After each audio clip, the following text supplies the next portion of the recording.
এই ভিডিওটি আমার 2025 সালের সর্বশেষ ভিডিও।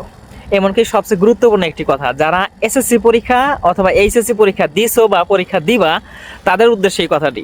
তোমরা সবাই রিলেট করতে পারবা আমার কথাগুলোর সাথে। খেয়াল করে শোনো।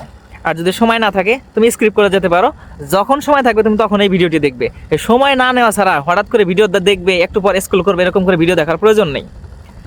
খেয়াল করে দেখো, এই ইংরেজি প্রথম পত্রের পরীক্ষার কথা। ওই ইংরেজি প্রথম পত্রের মধ্যে আমাদের ওভার একটা কনফিডেন্স থাকে। কনফিডেন্সের কথা বলতেছি না, ওভার কনফিডেন্সের কথা। যে প্যাসেজ দেওয়া থাকে, প্যাসেজ থেকে এমসিকিউ আর প্রশ্নের উত্তর দেখে দেখে লিখবো, অনেক নাম্বার পাবো। আর প্যারাগ্রাফের মধ্যে একটা শর্টকাট পড়বো, ওই শর্টকাট থেকে অনেক এগুলো প্যারাগ্রাফ লেখা যায়, ওই প্যারাগ্রাফটা লিখে এসে পরীক্ষার মধ্যে পাস করবো।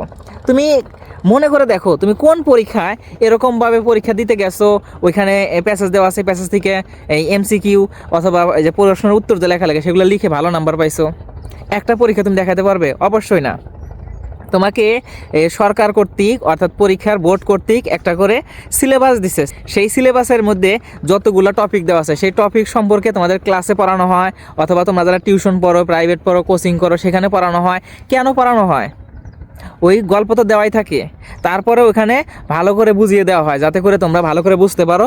এমনকি এমসিকিউ এর আনসারগুলো এবং সাথে যে সিকিউ থাকে, ক্রিয়েটিভ কোশ্চেনগুলো, সেই ক্রিয়েটিভ কোশ্চেনগুলো যেন বুঝে বুঝে সৃজনশীলতার সাথে উত্তর দিতে পারো।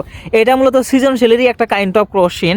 সৃজনশীল প্রশ্নের মধ্যে কী দেওয়া থাকে? উদ্দীপক দেওয়া থাকে, নিচের প্রশ্নগুলো লিখতে হয়। ঠিক এরকমভাবে ওই সৃজনশীলের মতো করে উপরে প্যাসেজ দেওয়া থাকে, সেই প্যাসেজ থেকে আমাদেরকে এমসিকিউ আর নিচে হলো সিকিউ বা ক্রিয়েটিভ কোশ্চেন লেখা লাগে। এই ক্রিয়েটিভ কোশ্চেন লিখতে গিয়েই আমাদের ওভার কনফিডেন্স থাকে, আমরা পড়ি না, পড়ার চেষ্টাও করি না, যে ওখানে প্যাসেজ দেখে লিখতে হয়, আমি আর কী পড়বো। আর যারা ভালো স্টুডেন্ট, তোমাদের ব্যাচের কথাই বলতেছি, খেয়াল করে দেখো ও কেন ভালো নাম্বার পায় সব সময়। কারণ ও প্যাসেজটা ভালো করে পড়তেছে, পড়ার পরে ওই প্যাসেজের যে মূল কনটেক্সটটা আছে, কনটেক্সটটা বুঝে ও নিজে নিজেই যে মডেল কোশ্চেন আছে, মডেল কোশ্চেনের এমসিকিউ তারপরে সিকিউ প্র্যাকটিস করছে। প্র্যাকটিস করার পরে যে যখন আমরা উত্তরগুলো লিখি, এমসিকিউ তো শুধু উত্তর মানে এ বি সিডির মধ্যে যেটা সঠিক হয় সেটা লিখতে হয়, কিন্তু যে সিকিউ আছে, ক্রিয়েটিভ কোশ্চেন, ওই ক্রিয়েটিভ কোশ্চেনের মধ্যে কিন্তু আমাদের উত্তর লিখতে হয়। আর উত্তর লিখতে হলে ওখানে গ্রামাটিক্যাল ফ্যাক্টরও আমাদের খেয়াল রাখতে হয়। এই গ্রামাটিক্যাল ফ্যাক্টর তুমি কখন ভালোভাবে লিখতে পারবা? যখন তুমি বাসায় প্র্যাকটিস করবা, যে ডু ডাজ ডিড থাকলে কি হয়, অ্যামিজার থাকলে কি হয়, কখন প্রেজেন্ট টেন্সে লিখতে হবে, কখন পাস্ট টেন্সে লিখতে হবে, এই সব কিছু বোঝার পরে তুমি যখন প্যাসেজ প্র্যাকটিস করবা, তারপরে পরীক্ষায় গিয়ে না তুমি আশা করতে পারো না প্যাসেজের মধ্যে থেকে যত নাম্বারেরই কোশ্চেন আসুক না কেন, আমি এখন এমসিকিউটা পারবো, আমি এখন মানে সিকিউগুলো ভালো করে পারবো। তুমি যদি প্র্যাকটিস না করো তাহলে কিন্তু কখনোই পারবে না। কারণ তোমরা যারা আজ পর্যন্ত পরীক্ষা দিয়ে আসছো, অনেকে এমন আসছো যা এসএসসি ইন্টার পরীক্ষা দিছো, তারা বাংলিশ লিখে দিয়ে আসছো প্যারাগ্রাফের মধ্যে, তারপরে উত্তরের মধ্যে যে ওয়ার্ডটা প্রশ্নের মধ্যে দেওয়া আছে ওই ওয়ার্ডের সাথে উদ্দীপকের যে ওয়ার্ডটা মিলতেছে ওটার আগের এক লাইন অথবা পরের এক লাইন অথবা 2-3 লাইন লিখে দিয়ে আসছো, নাম্বার পাইছো। এখন ওইখানে যে নাম্বার দিছে আর কি কোনো গ্যারান্টি আছে? তুমি কি কখনো খাতা চেক করে দেখছো? খেয়াল করে দেখো যে তুমি ওভারঅল যত নাম্বারের পরীক্ষা দিছো ওই অনুযায়ী অনুপাতে কিন্তু নাম্বার অনেক কম আসছে। শুধুমাত্র টাইম ধরে পাস করতে পারো।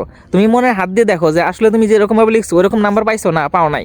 তুমি নাম্বার পাইছো যে পরীক্ষার লিখে আসছে আমি 80 আনসার, আমি 33 পায়ে পাস করছি, এরকম হতে পারে। তাহলে খেয়াল করে দেখো, এই যে লেখাটা লিখলা, নাম্বারগুলো গেল কই? লিখলে তো নাম্বার দেওয়ার কথা, কারণ তুমি বুঝে মেইন কনটেক্সট অনুযায়ী লিখতে পারো না, এই জন্য তোমাকে নাম্বার দেওয়া নাই। তো এখানে প্যাসেজ দেওয়াই থাকে, শুধু বাসায় একটু পড়ে বুঝে কনটেক্সট অনুযায়ী প্রশ্নটা লিখলেই আমাকে নাম্বার দেয়। তুমি কেন পড়বা না বলো তো দেখি?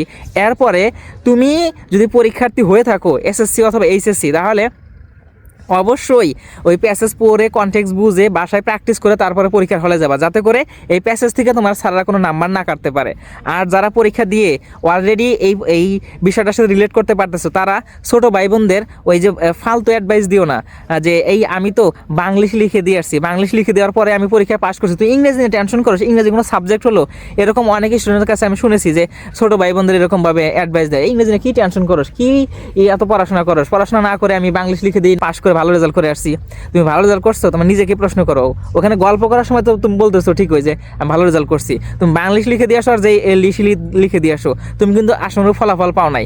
যেহেতু আশানুরূপ ফলাফল পাও নাই, এরকমভাবে তোমার লাইফ যেরকম যে গতিতে গাইতেছে ওই গতিতে তোমার ছোটো ভাই বোনদের জন্য না যেতে হয়, ভালো গতিতে যেন যায়। এই জন্য তোমরা ভালো পরামর্শ দিবা, যাতে করে তারা একটু ভালোভাবে পড়াশোনা করে পরীক্ষার জন্য প্রিপারেশন নিয়ে পরীক্ষা দিতে পারে।